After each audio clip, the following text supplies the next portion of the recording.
On the dark night of the 9th of September 1980, a massive cargo ship was battling waves in the Pacific Ocean. Bigger than Titanic and 16 floors high, this steel fortress vanished just hours later. No debris, no signal, no clue. Authorities claimed it sank, but when the father of a crew member began to investigate, what lay beneath the sea shocked everyone. That evening, MV Derbyshire was cutting through Pacific waves towards Japan, but Typhoon Orchid, growing deadlier by the hour, stood in its path. The ship had journeyed for 8 weeks, carrying 1,500 tons of iron from Canada, crossed the Atlantic, rounded Africa, and braved the Indian Ocean. On board were 42 experienced crew members, including engineers and experts. Captain Jeffrey Underhill, a seasoned sailor, was in command. His wife had come to Japan, but their reunion would remain a dream. Confident the ship could handle the typhoon, he reduced speed and adjusted direction to face the waves, a common practice. He also sent an emergency message with the ship's coordinates, but the storm intensified, waves over 10 meters high, some the length of the Derbyshire. At 1,000 feet long and built like a 16-story building,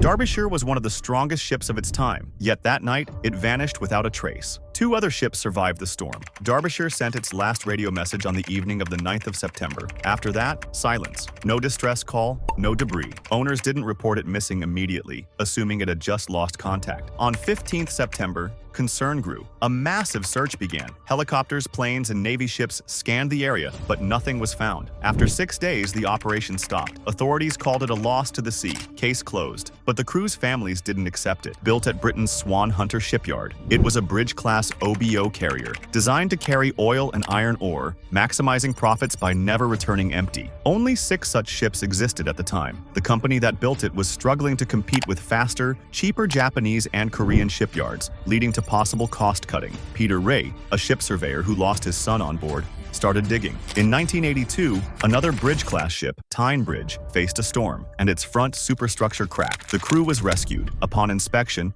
Peter found cracks, similar to those reported on all bridge-class ships, always in the same location. Worse, they had not been built exactly to their original design. Peter had proof and sent it to the Department of Transportation, but they refused a new investigation. In 1984, families formed the Derbyshire Family Association to fight for truth. In 1986, another bridge-class ship, Kowloon Bridge, broke apart near Ireland after its hull failed in a storm. Finally, the British government reopened the case, but the second investigation ignored Peter's evidence and claimed no structural failure. By now, families were losing hope. But in 1994, with the help of the International Transport Workers Federation, they launched a private mission to find the wreck. In just 23 hours, the Derbyshire was discovered, 4 kilometers deep in one piece. A 6-year investigation followed, with thousands of photos. The truth: a small front room called the bosun's store, used to keep ropes and tools, had a poorly built door. It broke under pressure, filled with water, and dragged the bow down. Waves hit harder, broke ventilators, and flooded machinery. Then a giant wave tore off a hatch cover. As each cargo hold filled with water, the ship tilted more, until the Derbyshire vanished beneath the sea. The report revealed that all bridge-class ships had cracks near the bosun's store, and hatch covers weren't built to standard. It wasn't a major design flaw, but minor negligence that sank a steel giant. In the 1970s, ship losses were common, just numbers to authorities. But the Derbyshire families exposed the truth. Their private investigation changed the industry. Shipbuilding rules became stricter, safety inspections tighter. The Derbyshire,